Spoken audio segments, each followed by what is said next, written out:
Right, I think we should get going. We have 17 people in the room, which is a nice intimate chat, and we'll see how our numbers go as we go through. But I think time is getting away from us, and I want to enable us to have as much discussion as possible. So, good evening, everyone. Good afternoon.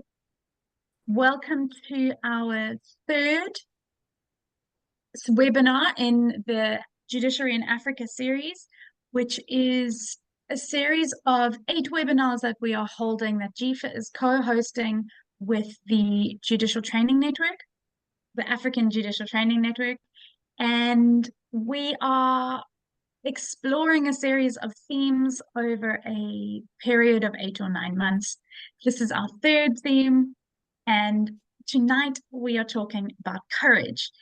And I am joined by a very interesting panel of discussants, so I'm not going to take up too much time.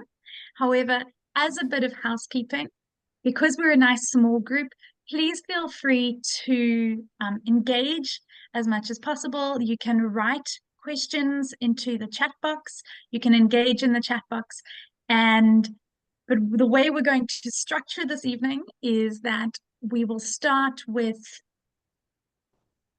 about a 45-minute discussion of personal experiences from our 2 discussants this evening. And I'm joined in this regard by Judge Thomas Masuku, who is joining us from the High Court of Namibia, but he's an Eswatini judge, and that's where some of his experiences are going to be coming from. And then Justice Dingake, who is a judge in Papua New Guinea at the moment, but he is originally hailing from Botswana and joining us this evening from Johannesburg. So a truly international judge in that respect. And to chair our discussion this evening, we've got Justice Mavedzenge, who is a colleague of ours at JIFA, who is also part of the African Judges and Jurists Forum and is from Zimbabwe. So we have an interesting collection of people and an interesting selection of discussants and experiences this evening. But I'm also very aware that in the room we have some seasoned judges from around the region, and so we look forward to engaging with you on the topic of courage. We picked the topic of courage to discuss this evening because it is obviously so important for judges to have this particular characteristic, which is also a value. And in the updating of the Bangalore principles, the question of whether or not judges need courage as much as they need independence and impartiality has been a discussion that has gained significant traction and something that is becoming more important particularly in the lived African experience, where we have still got executive dominance and executive interference in the judicial process. And so we wanted to create a platform this evening for engagement around this topic and to see how our discussion goes and what we can learn from it, particularly from the point of view of how do we inculcate this, and is this a value that even should be inculcated, and if so, how do we inculcate it in the judiciaries around Africa and specifically around Africa. So on that note, I am going to hand over in a second to Justice, who will lead us through the discussion. But just before I do, just to check, we do have interpretation available in French and in Portuguese, and you can select that by selecting the interpretation icon, which looks like a globe, and it will take you in, and then you select the language that you want to be in, and it will take you through there from there. And so, on that note, I am going to hand over to Justice, who will then lead us through the rest of the discussions. Thank you, Joel. Can you hear me before I proceed? Can you see me? Okay, awesome. Just to clarify, in case there may be any confusion, for those that are seeing me for the first time, my name is Justice. I am not a judge. I know judges, but I'm not a judge. So when Joel says, I want to hand over to Justice, there might be some confusion about which justice are you talking about. I just happen to be moderating a session where the two real judges or real justices are going to speak. So good afternoon, good evening, colleagues. Yes, my name is Justice Mavedzenge. I work as a programs director at African Judicial Training Network, as Joel alluded to. I am also an adjunct senior lecturer in public law at the University of Cape Town. This afternoon, I have the privilege to moderate a session which features two very prominent judges and jurists on our continent.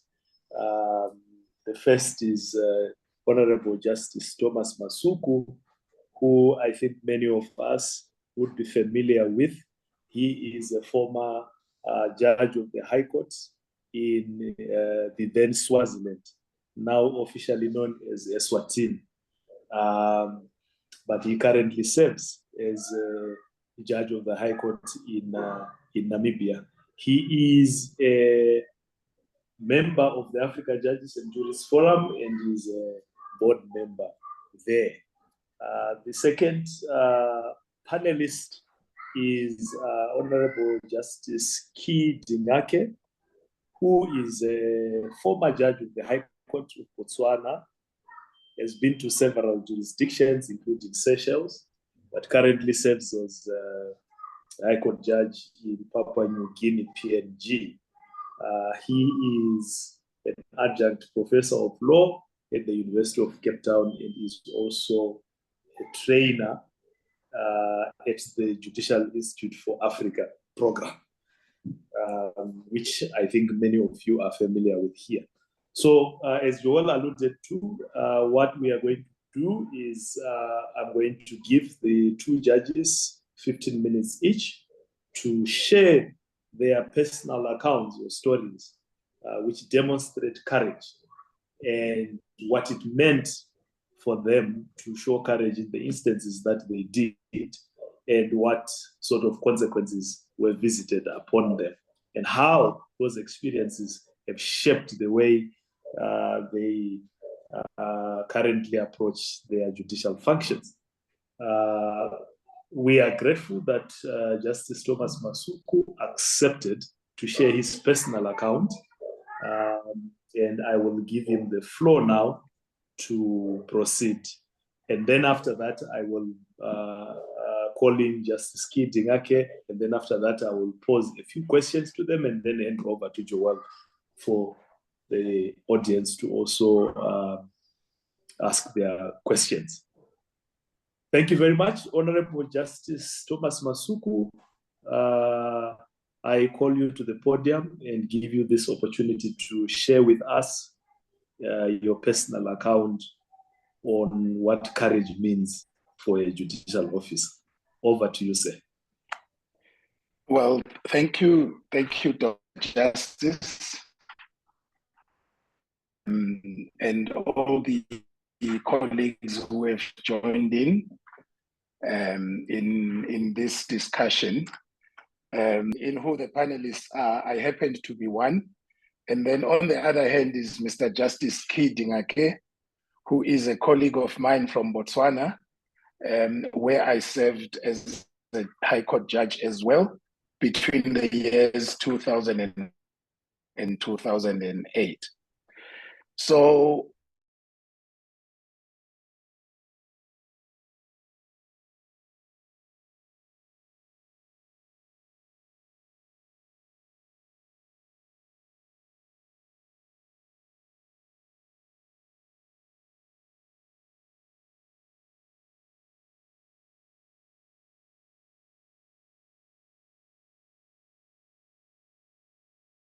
then I joined the High Court as a permanent judge later in that year.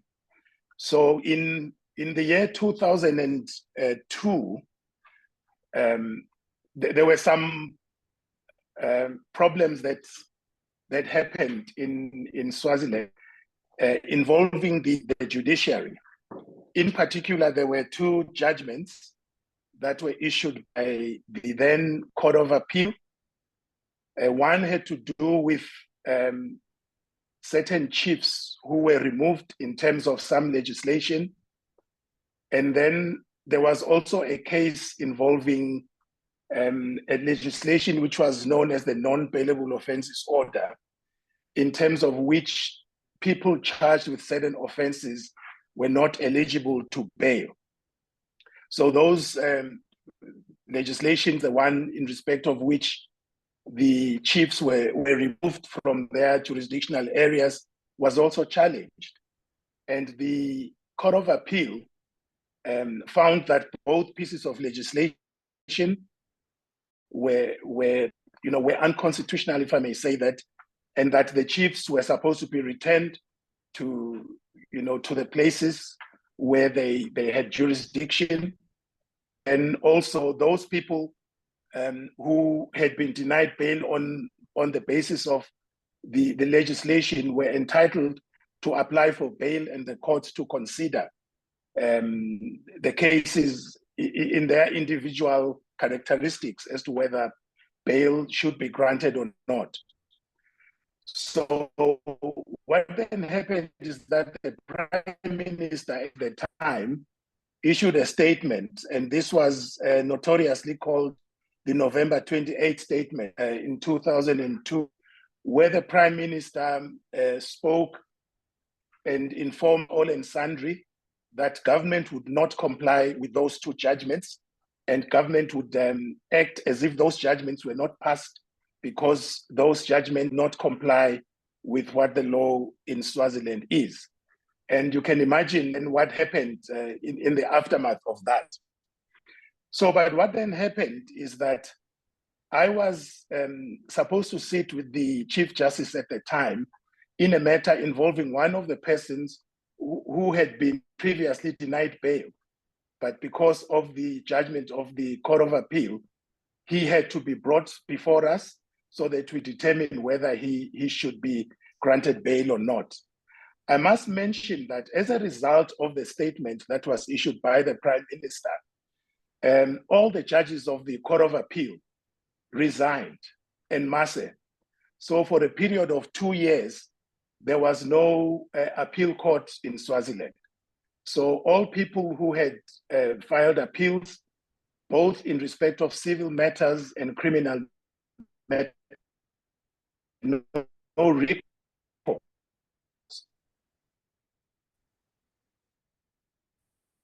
So I was unwell. I took ill and was lying down at home in the afternoon.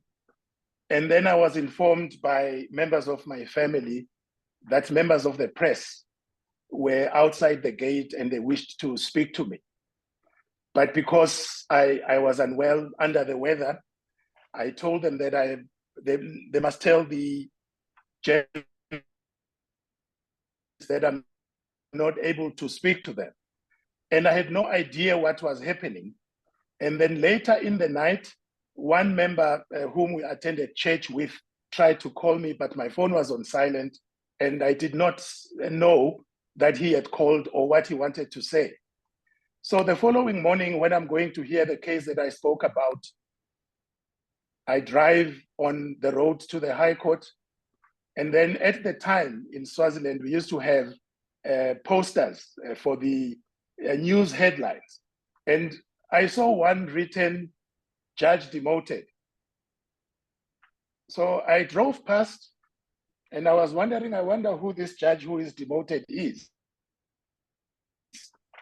I drove to the High Court, and when I got there, it's only then that I learned that the previous night, and why the members of the press wanted to interview me, is that moves were afoot to remove me as a judge of the High Court and move me to the industrial court, which is in other countries, it is called a labor court. There were no processes involved. I was not asked for an interview or given notice or any type of, of engagement regarding the proposed move. But it would seem that at night, the then Minister of Justice announced they called it a transfer from the High Court to the Labor Court, and then other individuals were then appointed.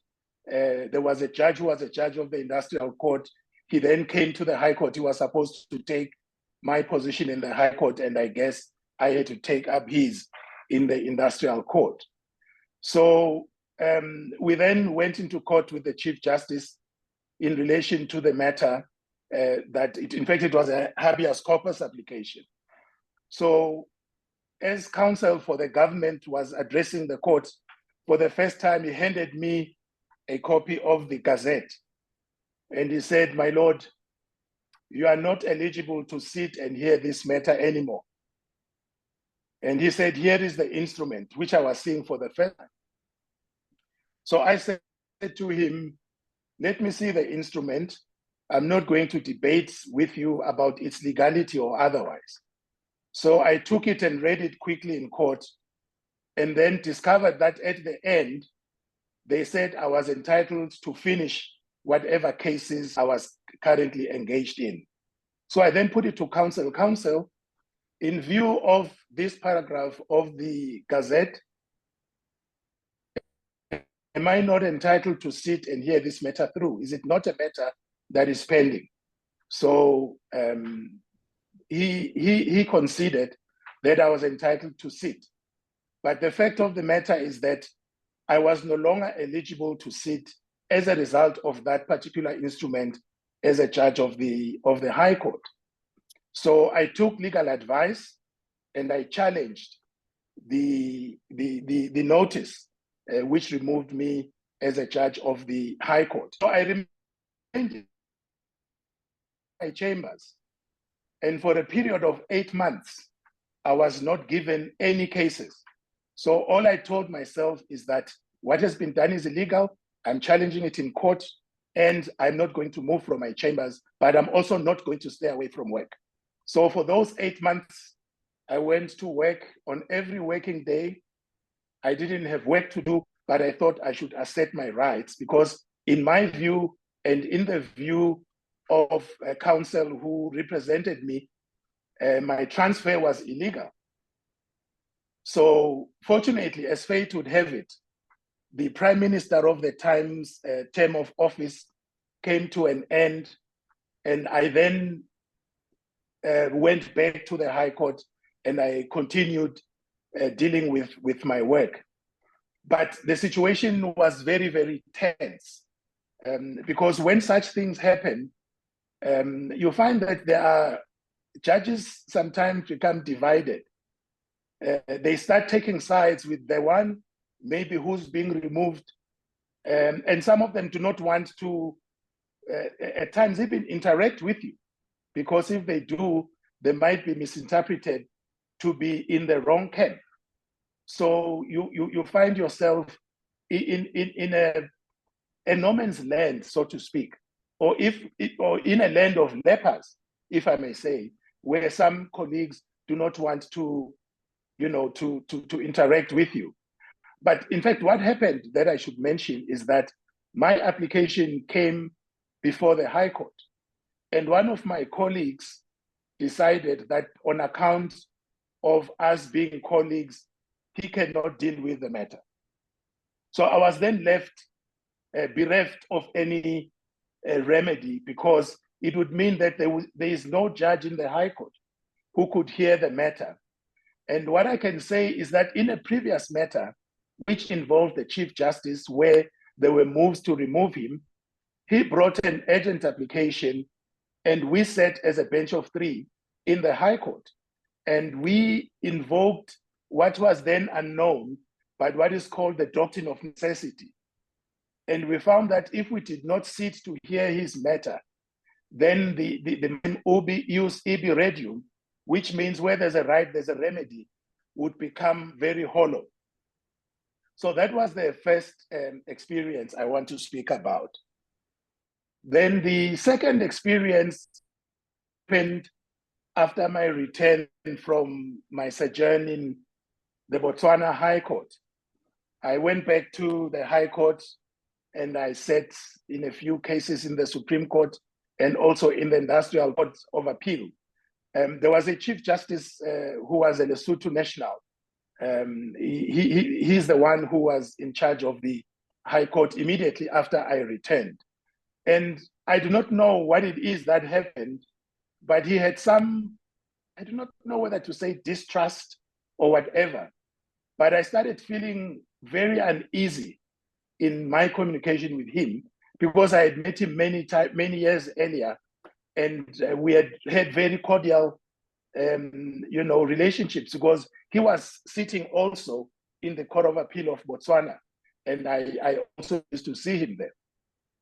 But I remember one particular day, there were some renovations which were going on at the High Court, and I was the judge on duty. And there was a lot of noise that was going on.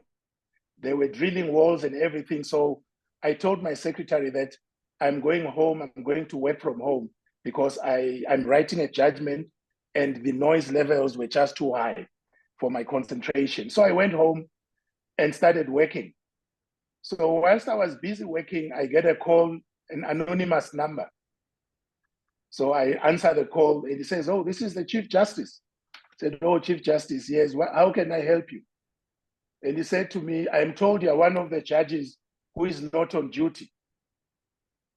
I said, "Chief Justice, I'm on duty, I'm working now." He said, "No, I'm told you're not at the High Court." I said, "No, I could not sit at the High Court because it is noisy." He says, "No, but why didn't you call me and ask me for permission to go and work from home?" I said, "Chief Justice, no. I'm a judge, I'm an adult, and I'm in charge of the work that I do.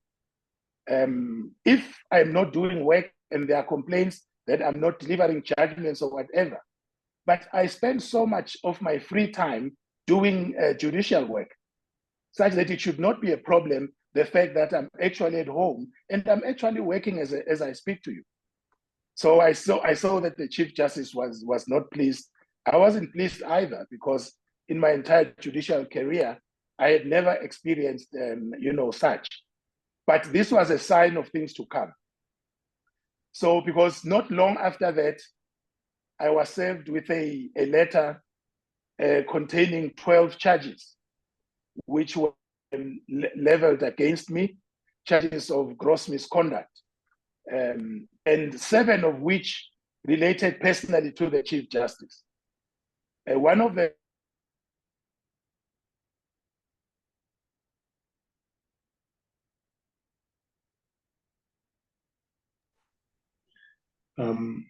Is it just me, or we have lost Justice Masuku? Joel? We have. He's frozen just as he got to such a key point in the discussion. Okay, let us give him a moment to reconnect. We might have to advise him also to switch off the video. Maybe it will make the connection a bit easier. Okay, let me also look for him on WhatsApp. Perfect. And just while we are waiting for Judge Masuku to reconnect, which I'm sure will happen momentarily, for those of you who've just joined us, just a reminder that we have interpretation and that you can select it on your screen. Icon looks like a globe. And if you click on that, you can choose Portuguese, French, or English interpretation. So we have that. And if you would like to engage with the discussants, please feel free to pose any questions in the chat box, and I will pick them up later. And if not, and then we can have a discussion. I see Justice Masuku has rejoined us, so I will hand it back across to him. Justice Masuku, you were just getting to the part about we unfortunately lost you just as you were telling us about the charges that were leveled against you, and you had just said that several of them seem to relate directly to your interaction with Chief Justice, and then unfortunately we lost you. So if you don't mind picking back up at that point, that would be great.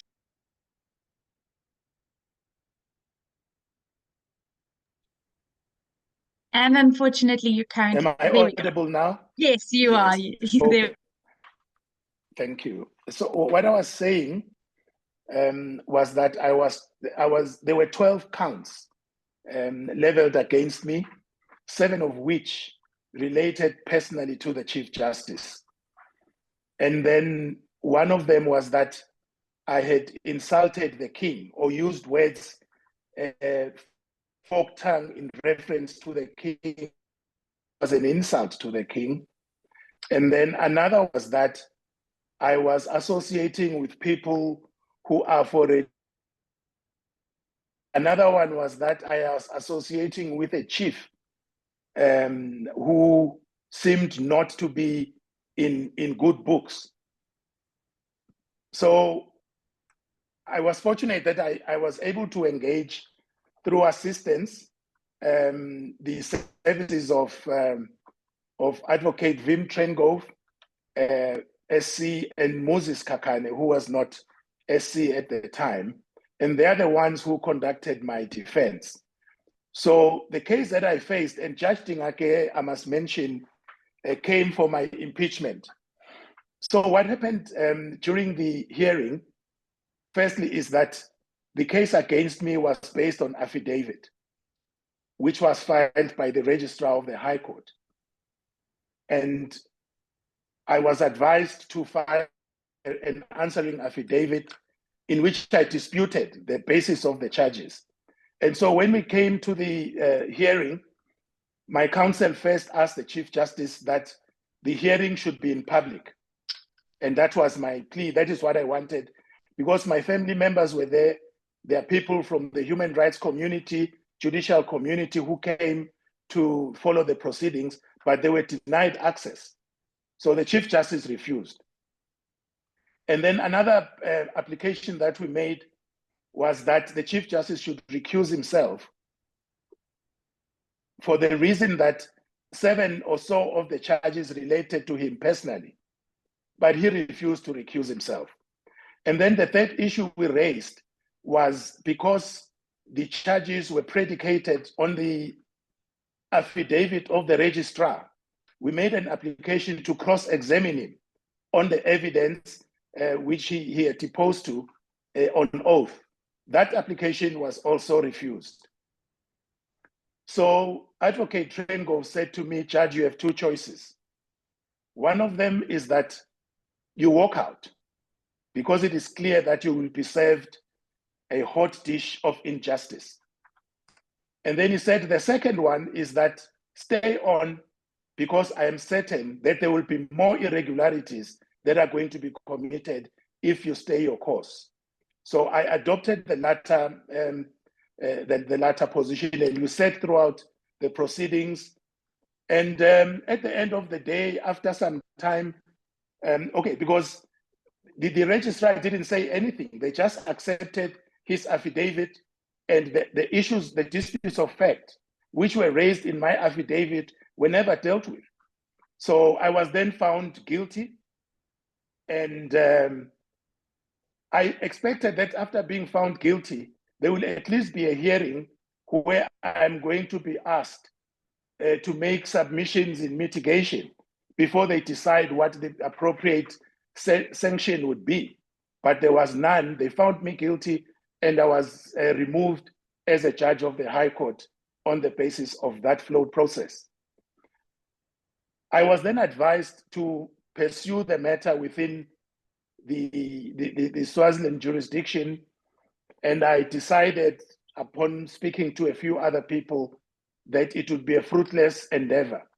So with the assistance of the ICJ and other human rights bodies, I lodged my complaint with the African Commission, and in April 2022, I was vindicated, and the African Commission on Human and People's Rights found that my rights, which are protected by the African Charter, were violated, and that I should be compensated, for the violation of my rights. So I think those are the issues, and these are the two incidents that I speak about. And maybe to mention that the Chief Justice actually said in the matter in which the word fork tongue in reference to the king, he said on appeal, and my judgment was reversed. But that was still not enough for him to recuse himself from the impeachment process. He again said there, after making some very, very scathing remarks, where he said that it does not seem I was well brought up, because this is not how Swazi people speak or address these issues. And what I must mention is that the key point in the judgment from the African Commission was that it interferes with judicial independence when judges are told what language they must use in judgment. So maybe I could stop there, and I do not know whether I have any further time, but maybe I could just stop there, and then I will pick it up when it comes to issues of maybe questions. Maybe just also to mention that this was a very difficult time, not just for me, but for members of my family. My father was badly hurt by what happened, and I was fortunate that the International Commission of Jurists engaged me, and I worked with them as a consultant for a period of 2 years. But I know of many judges who have been treated in the way that I have been, or sometimes worse, and they have had nothing to do. They are busy twiddling thumbs, and in some instances where the proper procedures and the law which they've made accessible and the justice they've made accessible to others is not made accessible to them. Thank you. Well, thank you very much, Honorable Justice Masuku, for sharing that very painful experience that you went through. Colleagues, I have had the opportunity to interview Justice Masuku before, as I was writing one of my articles that I posted onto the chat. You can access it there, titled "The Price That They Pay for Their Independence." And despite me listening to this story again, maybe for the third time, it still feels very, very painful. Maybe before I call Justice Dingake to the podium, Justice Masuku, You mentioned at the end of your testimony that this experience caused a lot of pain, not just on you, but on your family members as well. There's a point I have shared and discussed with you earlier on the difference between what we call interference with judicial independence and persecution of a judge, in the sense that some forms of interference goes beyond just undermining the independence of the judiciary as a system, but actually amounts to persecution of the individual for purposes of exerting as much pain as is possible on the individual and their family as a way of punishing them for their impartiality and so forth. Would you want to maybe highlight a little bit about the persecutory element? In what way were you persecuted beyond just being hounded out of your judicial office? Well, I think what we should understand is that in Swaziland, the king is held in very high regard. And I did nothing less. And in the judgment, if you read it, the king was being placed as someone who was acting contrary to the law.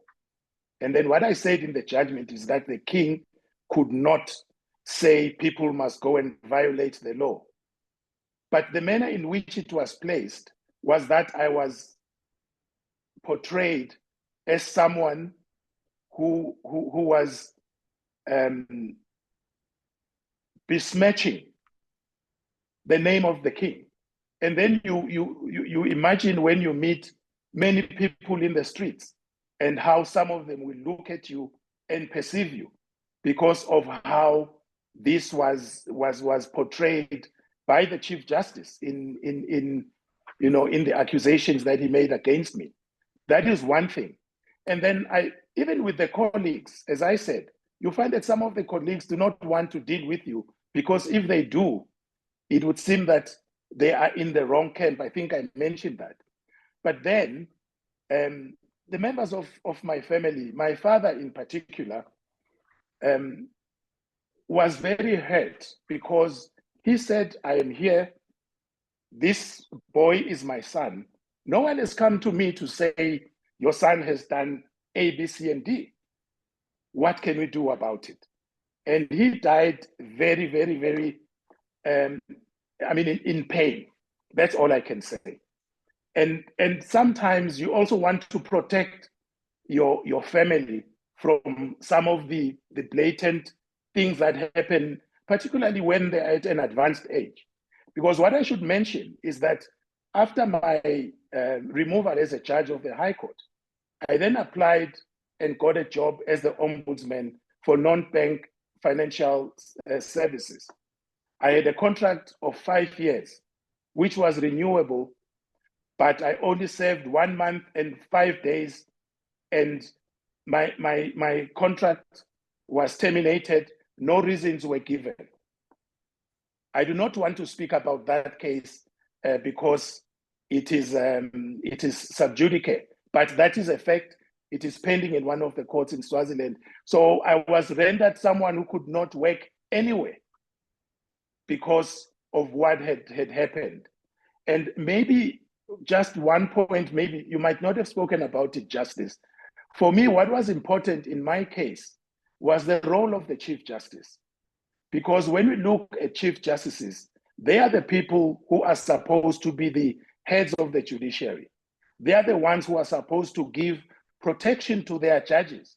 Whenever they've issued judgments that might not sit well, it is their duty to ensure that the judges are protected and they are not persecuted.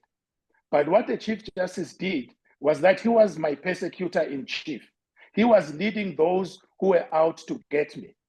And as I said, 7 of the charges related to him personally, but he still found it fit that he should sit in judgment over the propriety of my remaining on the bench.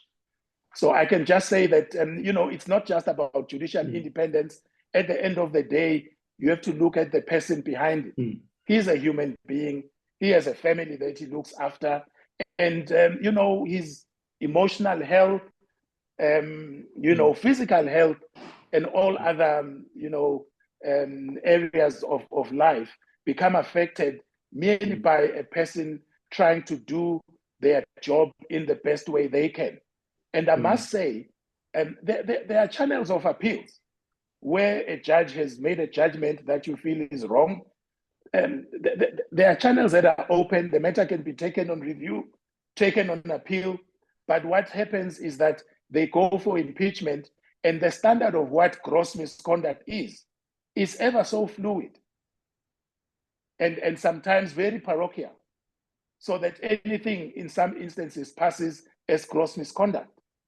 And then when the Chief Justice is in charge, you have to think twice about whether it would be a proper case for you to challenge that thing in the Chief Justice's court, because ultimately he is the head, or she, as the case may be, is the head of the judiciary. Thank you. Thank you very much, Honorable Justice Thomas Masuku, especially for reminding us that judges are human beings too. And it is important for us to see beyond interference with the system and actually recognize that there's an individual who is going through pain as a result of having demonstrated their courage. Thank you very much, Justice Masuku. At this point, let me call onto the podium Honorable Justice Dingake. I see that he has joined. Honorable Justice Dingake, please proceed. Thank you, Justice. I greet all of you, my friends. I haven't seen in a long time. I do not know whether it is appropriate to start with an apology. And this apology may be important because it will reveal the direction in which I'm taking the debate. The apology is that we may not have been in the same page in terms of what we were expected to deal with. I understood that of moment today in this webinar was the theme of judicial courage, judging in tough times, and we're required to make some personal reflections. Later, having received the WhatsApp a few hours ago from Justice, it would appear that the term personal reflections suggested that there was a personal story to share. But that time the horse had bolted because my understanding was completely different.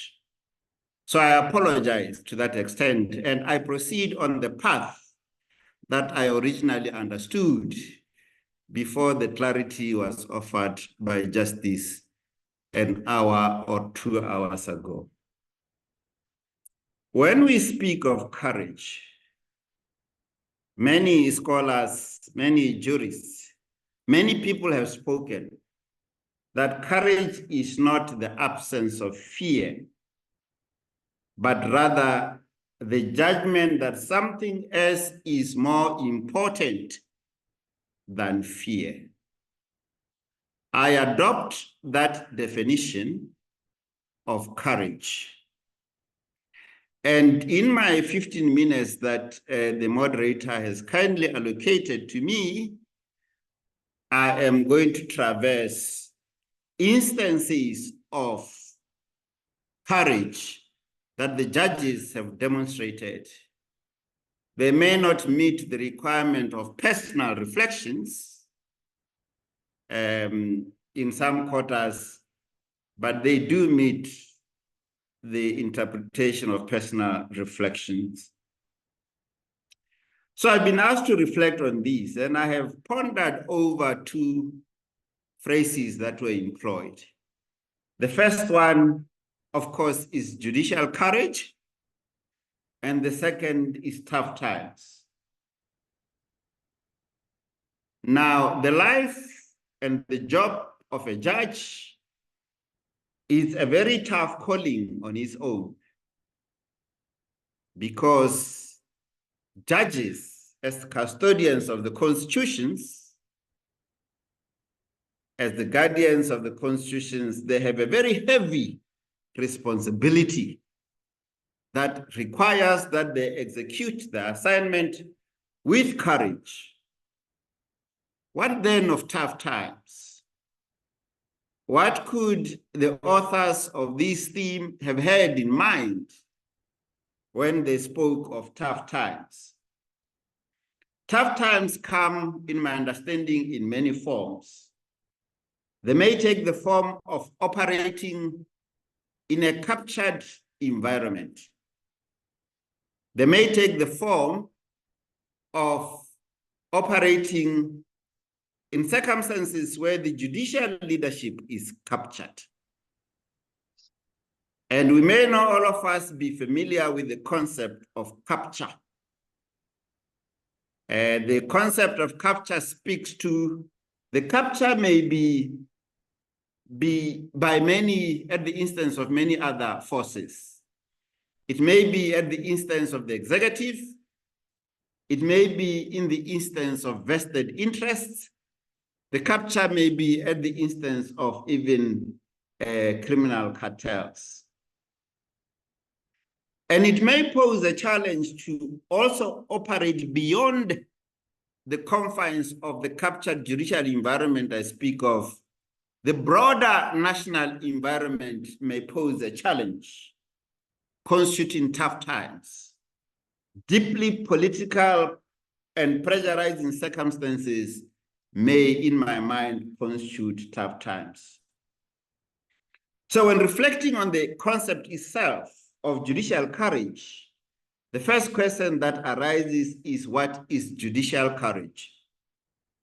The literature is littered with instances of Supreme Court justices globally accusing their brethren and sisters of lack of courage, of timidity, of being captured by fear, shaking in their boots before they could take decisions. So I confess that courage in my mind is not susceptible to easy definitions, nor are the boundaries of this concept clearly defined. It is difficult to imagine judicial courage without reference to specific instances. My brother, Justice Masuku, has spoken eloquently about the situation he found himself in Swaziland, of which I'm a key witness, where he has shown courage. And that personal story he gave is a testimony of courage.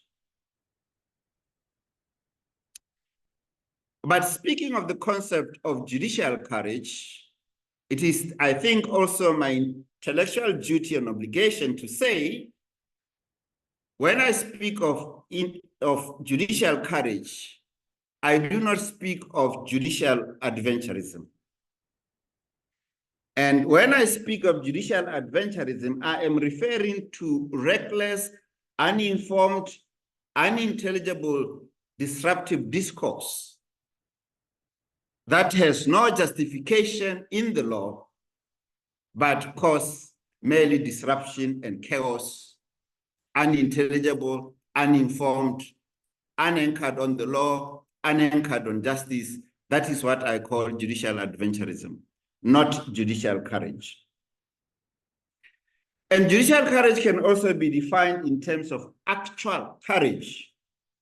That is, judges who place themselves and their families at risks by the decisions they make, which authorities, either being kings, chief justices, politicians, the press, may not like.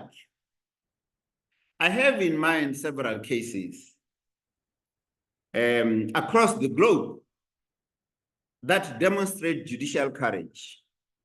The judicial courage, I understood the theme is all about. I have in mind the case of Brown versus Board of Education, Liversidge versus Anderson, the case of Unity Dow and the Attorney General in Botswana, the case of Mutsidimang versus the Attorney General in Botswana, and the Nkanda case in South Africa. Those cases illustrate judicial courage. We do not have enough time in this 90-minute slot to unpack the judicial courage that is manifest in that case. Sometimes, moderator, judicial courage can be difficult to separate from politics in politically charged cases like presidential election petitions, where judges are in effect catapulted to the role of political actors when they preside over presidential petitions. You only have to read the cases that took place in Kenya in 2013 and in 2017, and the most recent one, and in Malawi, the Mutharika versus the IEC case, in the US, the Gore versus Bush case, in Botswana, the Dumaboko versus the Independent Electoral Commission case. So those cases demonstrate in different ways judicial courage. So I readily acknowledge that courage is an important characteristic that every judge should possess, especially in difficult socioeconomic and political circumstances characterized by shrinking civic space, democratic recession, and denial of human rights.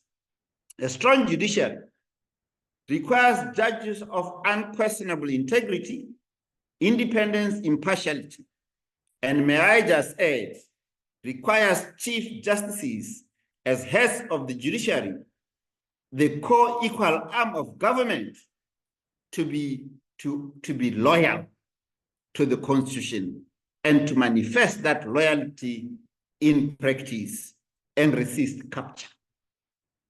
When I reflect on those strong convictions that must reside in a judge, I always remember with pride a lonely press conference hosted by the former Chief Justice Emeritus Maraga in Kenya, in which he made it clear on the occasion of that lonely conference that he's prepared to die in defense of the independence of the judiciary. In that occasion, the Chief Justice manifested judicial courage. At the last summit in Nairobi, I had occasion to speak at the launch of a book on electoral justice, and I said the learned Chief Justice cut a lonely figure during that press conference, which even up to today makes me very proud.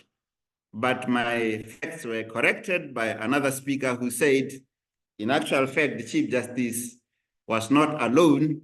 He was accompanied by a cat that appeared to have been present thereabout around the same time.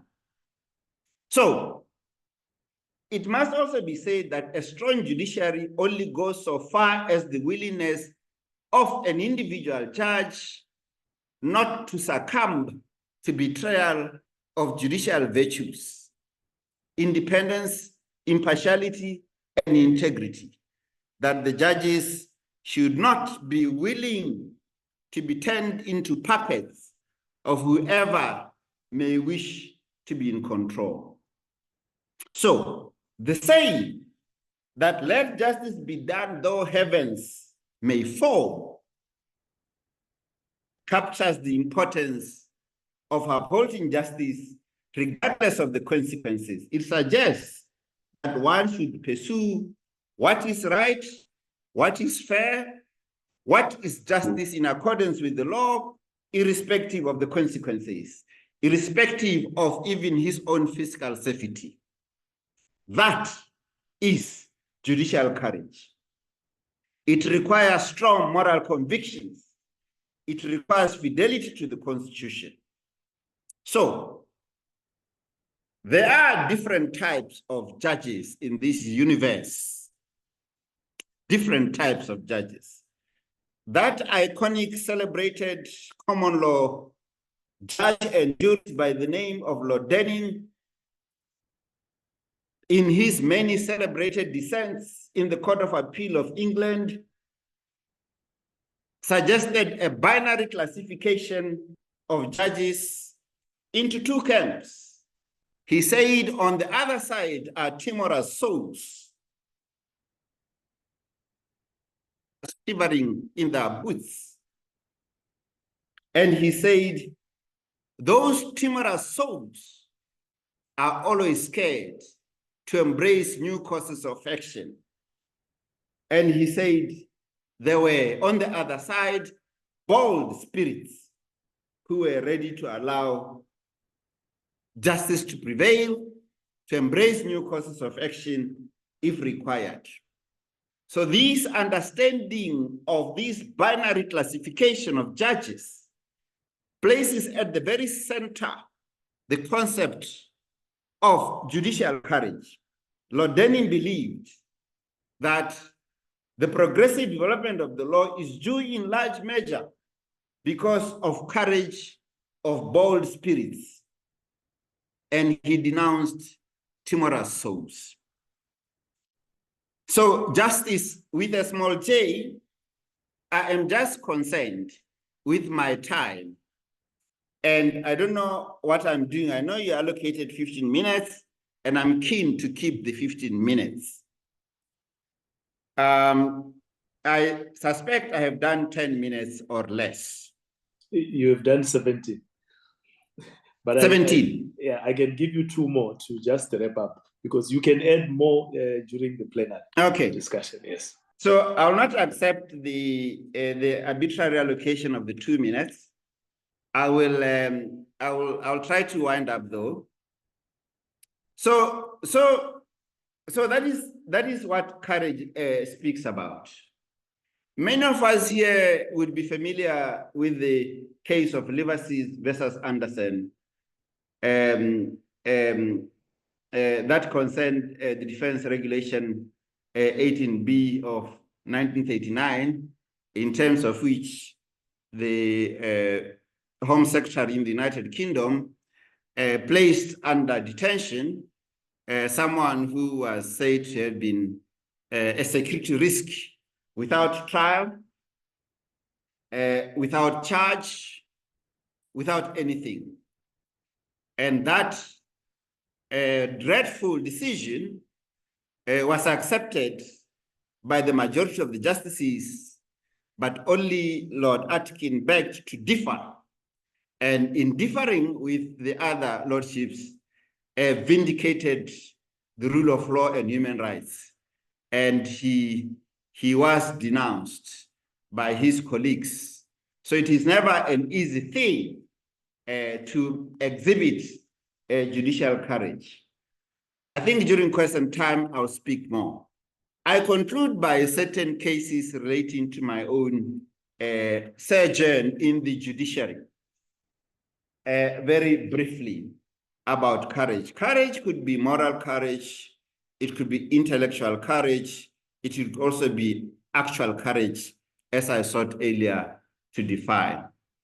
It takes courage for a judge of the High Court, to give an example, to seek to engage with jurisprudence that seeks to suppress rights, but that jurisprudence emanating from the highest court. What am I saying? What I'm saying is that there are many countless instances which I've dealt with where the jurisprudence of the apex court may be anti-rights, where the jurisprudence of the apex court may be deficient. I've had the occasion in some of judgment to describe them as jurisprudence of deficiency. And I have been rapped on the knuckles by the appellate court for using that label. But this is where the challenge comes, because some of these jurisprudence of the apex courts are anti-rights. And it takes a bold spirit to point that out, even where the discipline of law requires that that decision of the apex court is binding on him. If we had time, I was going to discuss the case that I dealt with, the case of Mapenya versus the Attorney General, that speaks to that element. I sat in Seychelles.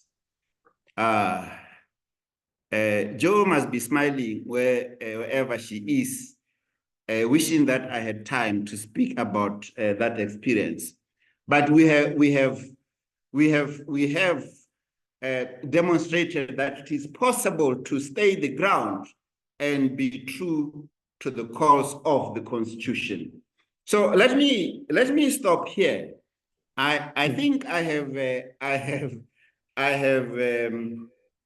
in broad strokes touched the subject, and I am here to answer any specific questions that anyone may wish to come off. I regret that there's not been sufficient time. Thank you very much. Yes, thank you very much. Justice Dingake. You have actually shared with us a lot.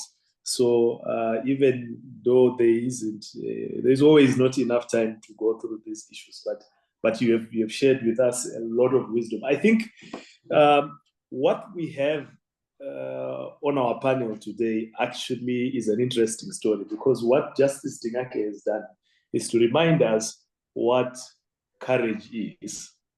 And I think if I may sum it up, you have reminded us that courage is exercising fidelity to the Constitution and the rule of law, notwithstanding the pressures which may be brought to bear on the judge.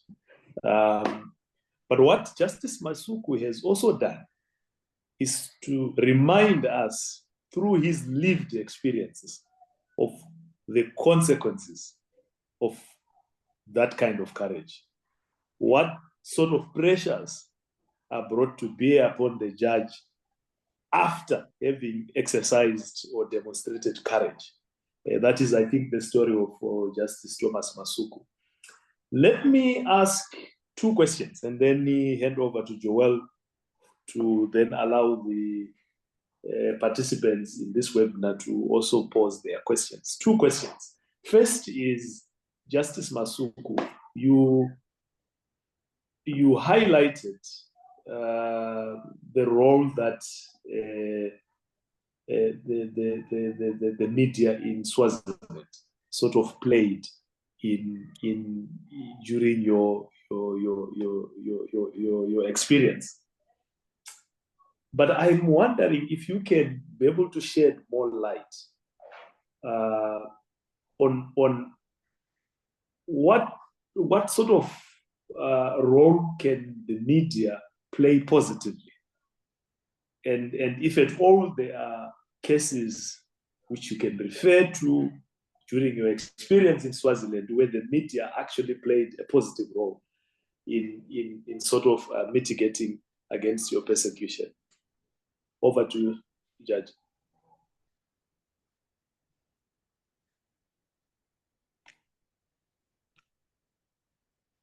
Do not forget to unmute Justice Masuku. Okay, in fact, I think I'm good now. Awesome. You can go ahead. Yes. Yeah, the role of the media. Well, I think the media plays a very, very important role if they correctly perceive what is happening. For instance, in my case, once the charges were laid against me, some journalists came to me to find out what it is that had happened, because what would have appeared in the newspaper the following day was has been charged with 12 counts. But though we do not know what those counts are, and that would have created a lot of panic, a lot of suspicion, and a lot of uncertainty as to what had happened. People would probably come with their own narratives that this is what he must have done, because all that happened is that I was suspended and no one knew what it was about.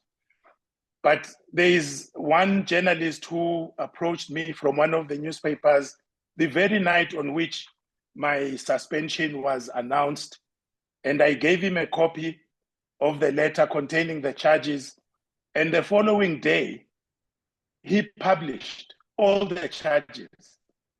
And what I gathered from most people is that they thought there is nothing here. This is just persecution and nothing more.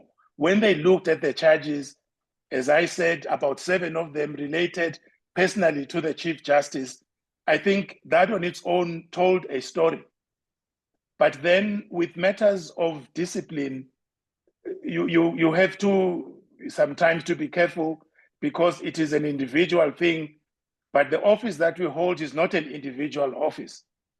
Sometimes we represent a whole institution, and what happens to one judge might actually affect an entire judiciary. So I found it fit in that particular case to give the letter containing the charges to the judiciary, so that the members of the public would make up their own minds as to the sustainability in their own minds, regardless of what evidence would be led. But for them to say, there seems to be we smell a rat here, there is something that is not right. So I think that the media is very critical, in promoting the rule of law and also the independence and accountability of the judiciary. That is what I would say in my particular case. Thank you very much, Justice Masuku. Justice Dingake, you made reference to elections as a fertile ground, or electoral adjudication as fertile ground for demonstration of courage and so forth. You also cited a number of examples where judges on the continent demonstrated courage in electoral adjudication, but then they also seemed to be isolated. Justice Masuku earlier on also touched on how he also felt isolated from amongst his judicial colleagues as he was going through his experiences. Now, what positive role and practical things could judges do to sort of address this problem of retribution when a judge demonstrates courage?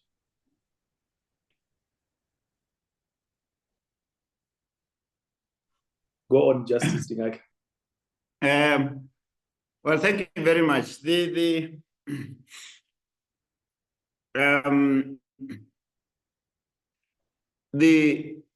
challenge that you speak of around judges who demonstrate courage require a multiplicity of interventions when courage can be costly. I have noticed that around the region, in my country, in Botswana, in PNG, and many other jurisdictions where I have worked, and indeed in many countries in Africa, there are no judges associations. There are no judges associations. Association of judges that can act collectively when the rule of law is under threat, or when one of their own is unduly persecuted. The result is that the persecution, when it happens, it becomes a very lonely affair without collegial support. So since you speak directly about what positive and practical things can be done, I think judges associations, in my mind, will come to the fore. I must have been with you, Justice, when we were sent on a mission. I don't know whether it was to Swaziland or Lesotho by the International Commission of Jurists. We had the privilege to meet a justice from the Netherlands, coming from an organization called Judges for Judges.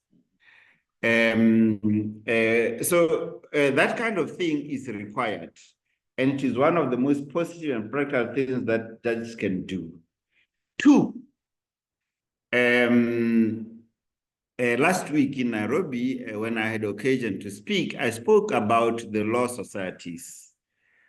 I said that in my understanding, the law societies are very important defenders of the rule of law. That includes defenders of the independence of the judiciary, the protection of rights and so forth. That quite often the law societies are not sufficiently galvanized to come to the aid of a judge who is being persecuted simply because he's independent. And the persecution, by the way, takes many forms.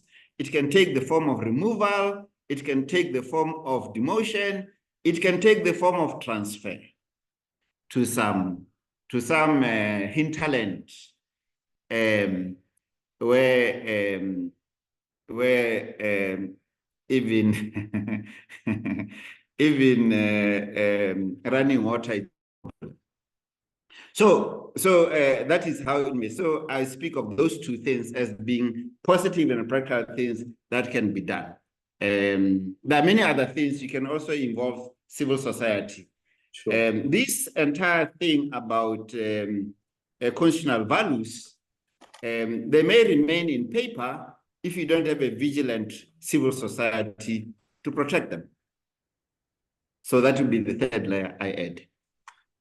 Thank you very much, Justice Dingake, for sharing those nuggets. At this point, I would like to hand over to the organizer of this webinar, Joel, to then take it forward to facilitate a discussion in which participants can raise questions from the plenary. Already, I see, Joel, that there are a number of a few questions which are in the chat box, and maybe you might want to begin with those. Over to you, Joel. Thank you, and thank you so much to Justice Masuku and Justice Dingake for your comments. And I am in some ways grateful, Justice Dingake, that Justice with a small j's message didn't get through to you sooner, because I think our discussion has been enriched by having both approaches to our topic this evening. So I am grateful, and no apology is therefore necessary. But I want to first start with a question that has been raised by Justice Dlamini from Eswatini, and it's a question that could go to both of you.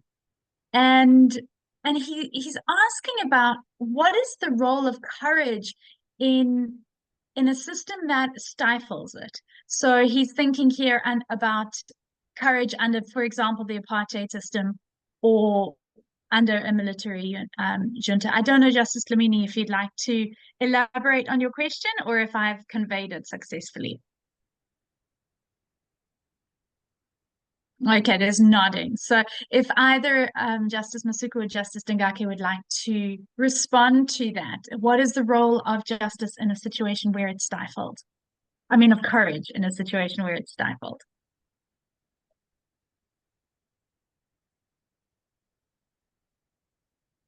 Is that your question, my friend? That is. I hope I understood. I think he's speaking about the constraining environment that we operate in, and these environments take different shapes, different forms. Some ostensibly democratic countries operate like military juntas. In some countries, there is what I like calling democratic deficit, democratic recession. the democratic space is very constrained. This has an effect on the judicial independence, on the courage of judges, because whenever they decide a matter, they keep on having to look, see whether they are not endangered or they're not putting themselves unnecessarily on risk, at risk. So what these environments speak to is that judges operate in those environments sometimes actually manifest what in my address I called, for lack of better word, I called it actual courage.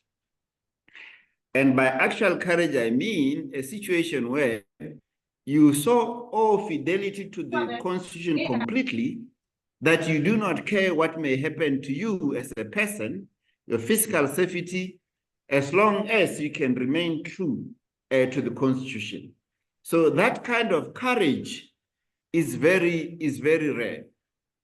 Many of you, if you recall the case of Brown versus Board of Governors in the US, that dealt with segregation at schools, and the judge who led the offensive to cancel that segregation was hounded, abused, and all sorts of threats made to him and his family. And so under those circumstances, the perpetrators of those strategies want to see the judges retreat. But there are some judges who will not retreat and will prepare to die for that which they believe in. What I call, what I earlier said, even if heavens fall, let justice be done though heavens may fall. That is the kind of courage that you may find in those constraining circumstances. That would be my take. I hope, Sinankona, my friend, I have answered you to the best of my abilities. Thank you. And Justice Masuku, I'd like to give you an opportunity to respond if you would like to that question as well.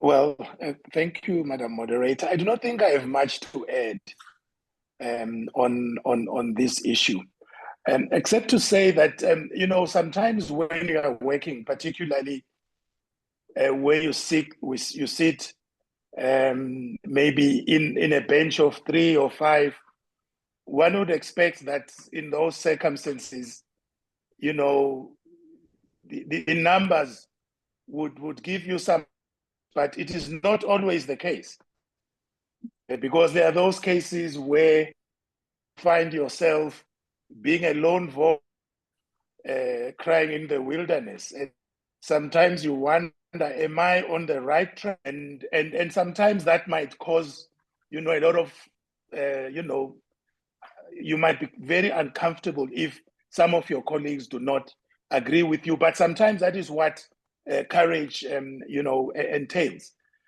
Fortunately, I've not heard of situations where judges have been attacked, except probably by maybe criminal gangs in cases where you seem to be rattling their business.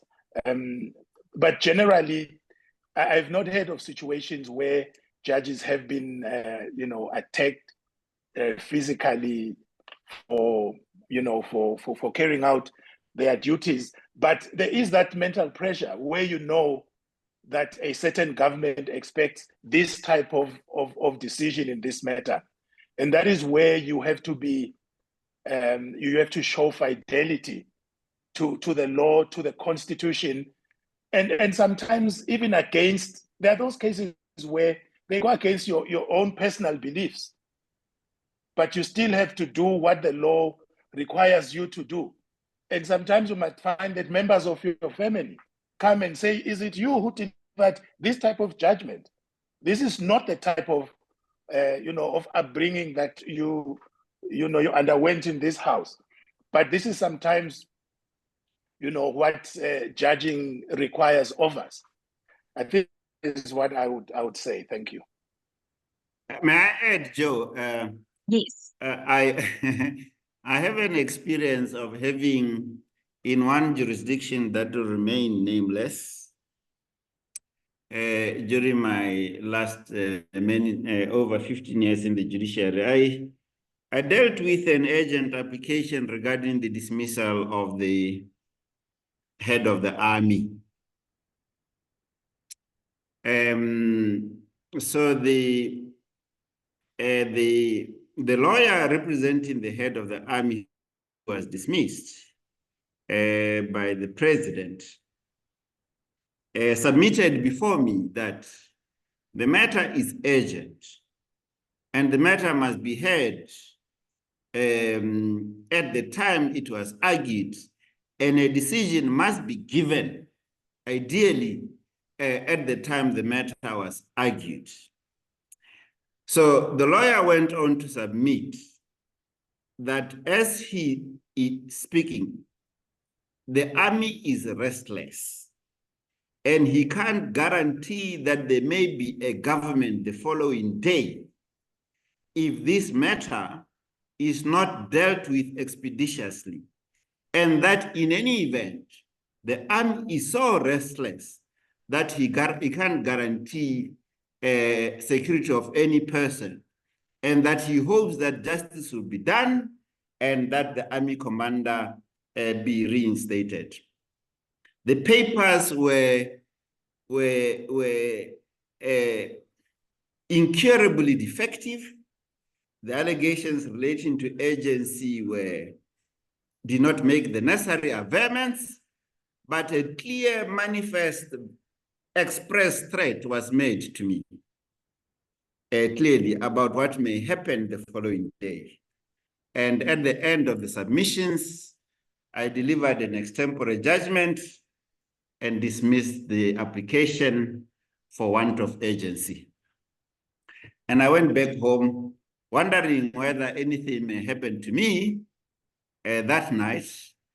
But thanks God, I woke up safe and I'm here today to speak of the incident. I'm glad to hear that. May I? Yes, please. May I just say one more thing? I think that some years, I think around 2013, there's a jurisdiction that we visited together with some of the judges in the AJJF.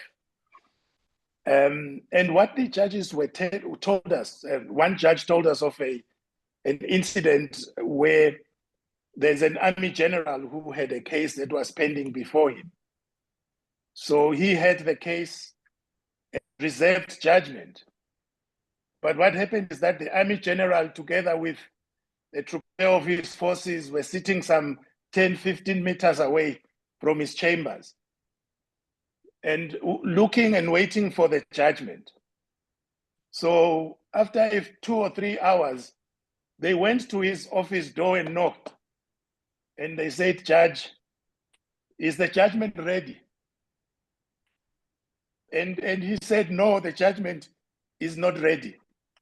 They went back and they waited at a vantage point where he could see that they are there. And then after another 2 or so hours, they went back and asked him, "Is the judgment now ready, Your Lordship?" He said, "No, the judgment is not ready." And then as the army general went away, he said, "You'd better make it good." And he went.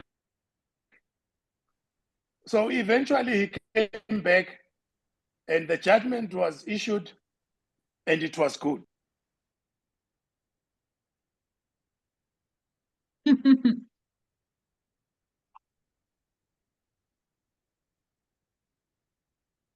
Okay, thank you for that example.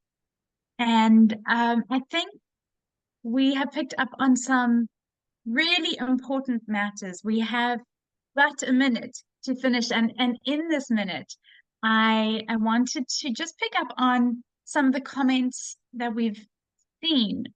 And one of them is from Justice Pascal, who is a Superior Court judge in Angola, and was talking about the importance of having a judge association. And perhaps as a key takeaway, we've got this idea from Justice Dingake and reiterated by Justice Pascal about the importance that a judicial association can have in supporting persons in tough times. The other comment that we've got is from Charles Gorodema, which is about the difficulty of recovering the autonomy of a judiciary when a precedent is set and the Chief Justice and colleagues are then persecuted, and that becomes a precedent in the jurisdiction. And he's particularly talking about Zimbabwe there. And I think, although we don't have time to go into more discussion about it, I think it's a good example of how when there is executive interference, it can take a long time for the ecosystem of the judiciary to be strengthened again, and the importance of ensuring the integrity of the system in the process. And so I'm grateful for that comment that came in. The last comment I've got in from Jackie Vessels in South Africa is judicial officers in regional courts dealing with the serious cases have been facing death threats and have been in protection often with their families until the cases are finalized. And so security is a big concern. I think that the physical security is maybe a matter that is so important and is not always, not in every jurisdiction, but particularly with financial crimes and serious crimes, judicial officers and particularly magistrates court. In my experience, magistrates often talk about the closeness to the violence or the lack of security that they have and the threats to them. So thank you for that intervention. On the whole, I do think there has been such an interesting discussion about how, and I used the word ecosystem earlier, but also Judge Masuku talked about how when the judiciary is under threat, the judge who's being targeted individually can really become someone in the land of lepers, was his exact phrase. And I think that is something that's so important when we talk about preparing judges for the judicial office, is the importance of the ecosystem of the judiciary and judges sticking together. That problem of judges recusing themselves because they know the other judge who's facing a threat, and how that resulted in Judge Masuku not having recourse to court or recourse to a remedy. And just the importance of the judiciary sticking together is one of the key themes that I think both discussants brought out. Justice Dingake said at one stage, what happens to one judge happens to the system, happens to the judges as a whole. And I liked his definition of courage as belief in something that's more important than fear. And so I'm very grateful for the interventions that we've had today. I've got one last comment that's come in from Dorothy Kamanga, who's a judge from Malawi, asking whether Swaziland had a Judges and Magistrates Association at the time. Judge Masuku, was there such an association in presence, in operation? Yes. Hello. I think it was at the time when the Chief Justice, there was Chief Justice Banda, who at the time tried to create, or rather to have an association of judges and magistrates. I'm not too sure how far that worked, but certainly there was no support from any quarter.